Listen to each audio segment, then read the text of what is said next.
Fear arrived as vibration before it had a name. Floors, windshields, glasses in kitchen cabinets all trembled a half-second after the first strikes. In San Diego, people stepped out in work shoes and pajamas and saw the harbor under a low belt of smoke. A missile had torn through a communications hub near the port. The sound moved inland in one flat sheet, louder than thunder, shorter than an earthquake. Car alarms flared, died, and left the faint hiss of burning fuel.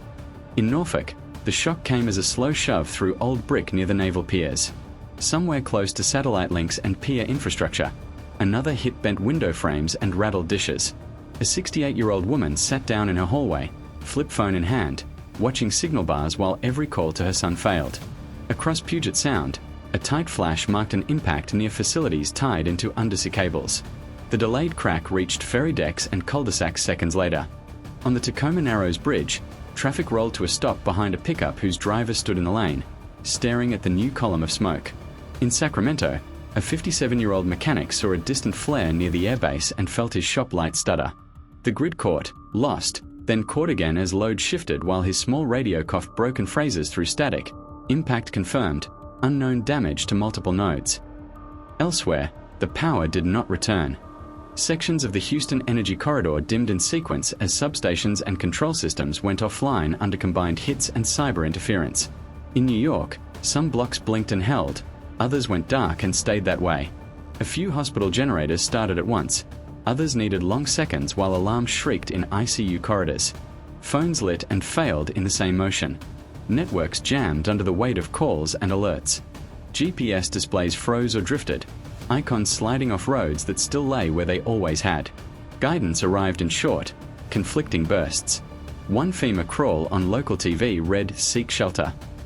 A DHS bulletin on radio said "Shelter in place."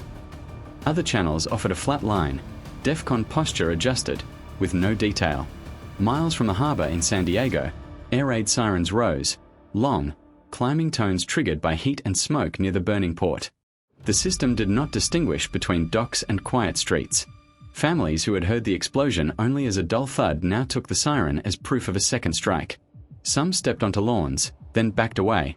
Others went into basements they rarely used, arms full of water, pills, flashlights. On freeways outside Denver, cars eased onto shoulders. Drivers stood by open doors, staring at an ordinary sky. From more than one airfield, a new sound thickened the air, aircraft climbing in measured intervals, engines drawing a vibration over suburbs and fields. Instinct pulled people's heads down and shoulders up. For the second time that day, the country held still. The hours after the first strikes did not bring clarity. They brought lines. By late morning, hospital parking lots from San Diego to Norfolk were full of cars left at odd angles. Inside, corridors ran on generator light, a flat yellow that made faces look older. Some wards had power, others stayed dark, staff moving with flashlights between them. Monitors beeped, then reset, then held. Every few minutes someone asked, "Any updates?" and got the same small shake of the head.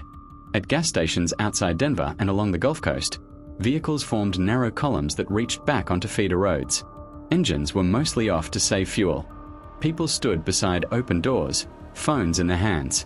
The signal bars rose and fell as the network staggered under the load of millions trying to call at once. Texts arrived out of order. Voicemails stacked up without timestamps. Supermarkets filled but not with noise. Shoppers pushed half-loaded carts slowly, pausing at aisles for water, canned food, dry goods. Very few spoke. Overhead TVs played local news on mute, closed captions scrambling words from FEMA and DHS. Seek shelter, remain indoors, no confirmation of additional strikes. The contradictions sat side by side on different channels. On bridges over the Mississippi near St. Louis and Memphis, traffic slowed to a crawl. Eastbound and westbound lanes both packed as families tried to close distance, parents moving toward children, adult children driving back toward aging parents. Nobody knew which side of the river felt safer. Drivers tuned radios, but most stations carried only music or garbled bulletins. A few glanced up at the water below, steady and indifferent. Around midday, a DHS statement finally cut through on several networks at once. The tone was calm, the language rehearsed, damage assessments ongoing, government functioning, no nuclear detonations reported. For a moment, shoulders loosened in waiting rooms and kitchens. Then the audio broke on the words, We ask all citizens to, replaced by a hard crackle that didn't end. The empty clause hung heavier than any order. On the Midwest Plains, several small cities received an alert on phones and local radio. Possible follow-on strike, proceed to shelter. Sirens sounded in 2 counties, sending people into basements, school gyms, church halls. Minutes later, another message arrived calling it an error. By then, hundreds were already under cinder-block ceilings, counting breaths, not trusting either version. Across the country, queues became the first real pattern. Lines at pumps, at pharmacy counters, at ATM machines that might or might not still work. People stayed in them, not because they believed in the outcome, but because the act of standing together felt like the only clear instruction left. Night took hold before the country realized how dark it would become. The grid had been weakening all afternoon. By the 14th hour, large sections of New York, Atlanta, Detroit, and parts of the Midwest fell into uneven shadows. Some blocks had power for minutes at a time. Others glowed only from candles and battery lamps pressed against windowsills. Generators rumbled like distant storms. In hospitals, the sound became a floor-wide heartbeat, steady in some wings, faltering in others. When a generator in a Detroit ICU sputtered and dropped half its load, nurses moved patients by flashlight, 4s held overhead, repeating to each other, "It's coming back, it's coming back," even when they didn't believe it. Traffic hardened into static lines across major cities. With no functioning signals, intersections locked up as cars nudged forward and stopped again. Drivers leaned out windows, exchanging brief gestures in the dim. No one honked. The tension was too dense, the air too thin. Engines cut off to save fuel, leaving long avenues coated in mechanical quiet. Across neighborhoods, curtains closed in near unison. People moved the same way without speaking, turning off unnecessary lights, checking radios, testing batteries, pulling children away from windows. Entire blocks acted as though they had agreed to dim themselves, to avoid drawing attention from a threat none of them could see. A 45-year-old engineer in Texas sat in a basement with 6 neighbors. Their only light came from a small radio display glowing pale green. It caught pieces of national broadcast, NORAD, anomalous activity, and then static. Someone whispered, "Stay low," though no one knew why. Shoes scraped lightly on concrete as they shifted, listening for the next break in the noise. In Atlanta, a 63-year-old woman searched for her inhaler by the beam of her dying phone. Every few seconds she paused, hearing something outside, a distant siren, a neighbor's door, or perhaps nothing at all. The line between external sounds and imagined ones blurred in the dark. Farther north, people climbed to rooftops despite warnings, hoping the open air would offer answers. They saw the same thing everywhere, a skyline without definition, a mix of half-lit towers and blank silhouettes. Above it, a low, steady hum brushed the night. 4 minutes at a time, it sounded like approaching aircraft, but no shapes crossed the sky. When the hum faded, it left a vacuum that made the next siren feel sharper. Along major highways, families slept in cars or leaned against guardrails, waiting for traffic to thin. A few tried to walk toward distant exits, flashlights held tight to their sides. The smell of hot asphalt mixed with exhaust from idling trucks, the scent drifting low across the road like a veil. In several cities, people reported a rumble overhead, deep, drawn out, heavy. Some shouted that it was another strike. Others recognized the pattern of military aircraft pivoting north. The lack of official statements made the sound larger than it was, stretching fear across entire districts. Toward midnight, a faint signal broke into the national emergency bands. It repeated 3 times, each version more distorted. Additional strikes possible. The words felt submerged, traveling through layers of interference, but they carried. Doors latched. Lights shut off. Conversations dropped to whispers. The country moved into its first full night not with noise, but with a single held breath. The second day began under a sky that looked bruised, as if the night had pressed too hard on it. Control, whatever was left of it, slipped into gaps no one could fill. Washington flickered awake block by block, small pockets of electricity returning with a faint buzz. The moment lights came on, televisions, Reuters, and radios surged at once, overloading circuits already strained. Screens froze. Signals collapsed. People stared at the sudden blackouts as if struck again. In Baltimore, a low haze drifted between row houses. A 62-year-old man stood outside with a radio pressed to his ear. The static cracked, then delivered only one phrase, "Incident in Norfolk." It was enough to pull neighbors into the street. Word spread faster than confirmation. A new fire at the naval supply site, another plume rising along the docks. For many, it meant only one thing: attacks restarting. Farther west, in Sacramento, sharp explosions rolled across early morning air. Gas lines damaged the previous day finally gave way, sending fire into the sky above industrial blocks. Windows trembled miles away. People ran outside, then froze in the same instant, confused by the direction of the sound. For several minutes, the city moved like a disrupted tide, waves of residents leaving homes, then rushing back inside as sirens rose without context.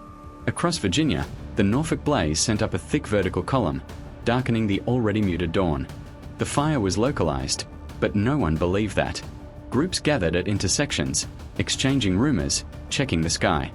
The smell of smoke drifted across neighborhoods still raw from the earlier strike.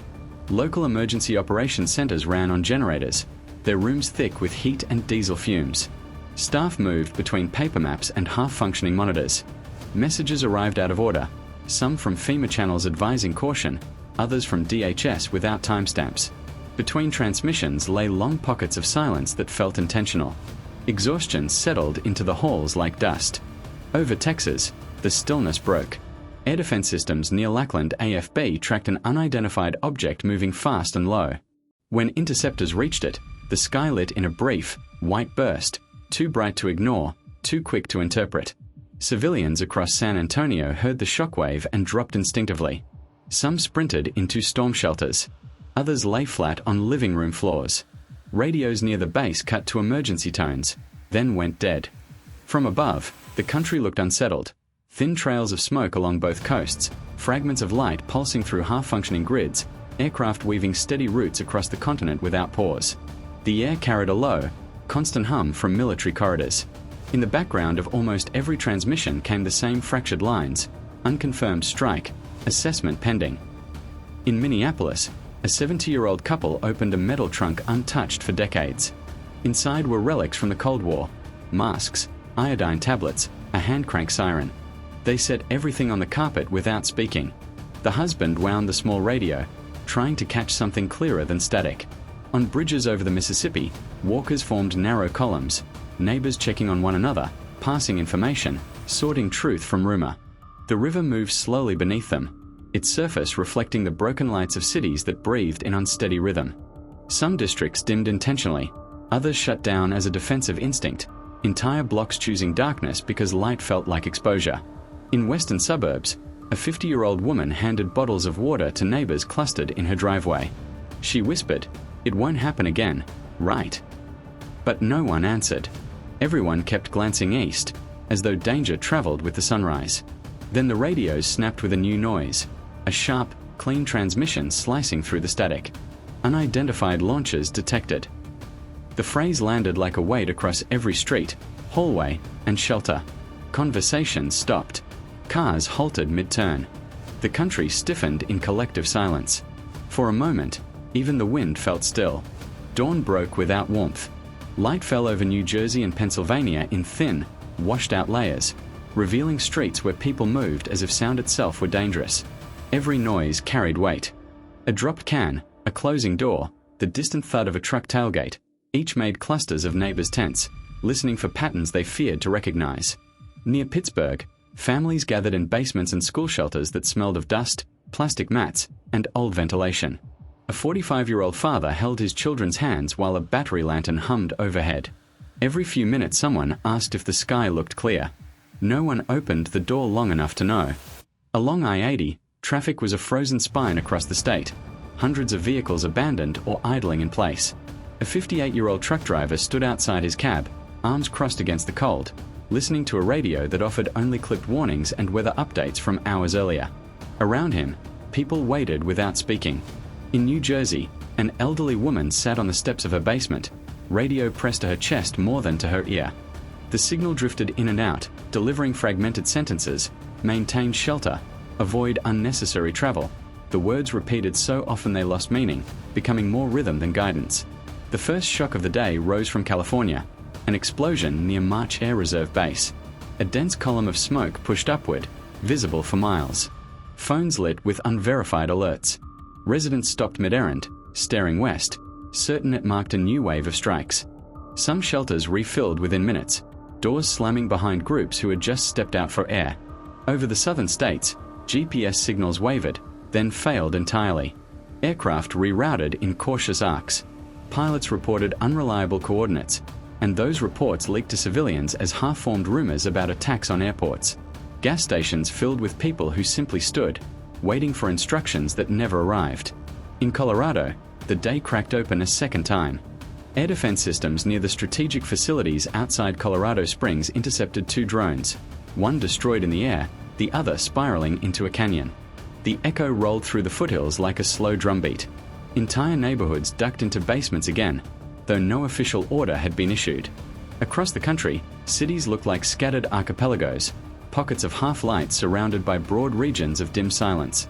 Stadiums, parking garages, and church lots became gathering points where people exchanged the few facts they had. Televisions in stores played old broadcasts on loop, emergency tests replacing missing anchors. Supermarkets stood nearly empty. Shelves were bare, yet people still walked the aisles out of habit, as if checking the absence itself meant something. On the streets, groups moved together in slow, deliberate steps. Every sound felt magnified: the hiss of air vents in shelters, the faint whir of battery fans, the low rumble of jets far overhead. Then a dull, distant thud crossed several states at once, too soft to classify, too broad to ignore. Conversations broke mid-sentence. Hundreds of cities paused in the same heartbeat. The country inhaled sharply and held the breath, waiting for whatever came next. Night settled again, heavier than the one before. Across the Midwest and Northern Plains, darkness felt dense, almost textured, as if the air itself carried the weight of the last 2 days. Lights were scarce, isolated windows, a few headlamps, the glow of sheltered basements. Everything else was muted. Even the wind sounded cautious. In North Dakota, the quiet broke first. A low boom rolled across farmland near an Air Force storage site, shaking thin walls and rattling dishes. A 66-year-old farmer sat in his hallway, towel clutched to his knees like a childhood blanket. He didn't move until the tremor faded. Neighbors stepped out onto porches, then retreated just as quickly, unsure whether the sound marked an accident, a strike, or something in between. Far to the northwest, a disruption hit Alaska's missile defense radar network. It wasn't loud, but its effects rippled through command channels, thinning what little communication remained. Civilian radios caught only faint, shredded fragments, limited capacity, continuing assessment. Most people didn't hear the words, just the tone beneath them, tight and strained. In Kansas, the sky lit briefly after midnight. A bright flash, then a descending ember that vanished behind low hills. Air defense units later confirmed an unidentified object had been neutralized. Civilians knew none of the details. They saw only the glow and heard the short, rolling echo that followed. Families who had begun to relax tightened their routines again. Lights off, doors locked, radios checked and rechecked. Cities across the country moved less. Streets that once buzzed with restless motion were now almost still. In Detroit, entire blocks sat in darkness. Residents gathered in living rooms with blankets and flashlights, speaking only when necessary. In Seattle, a 47-year-old IT worker listened to bursts of static on his emergency radio, telling himself that the lack of updates was better than the alternative. The hiss of the speaker sounded like breathing. In Atlanta, a 53-year-old nurse handed out the last of her medications to neighbors in an apartment hallway. The generator downstairs coughed every few minutes, threatening to quit.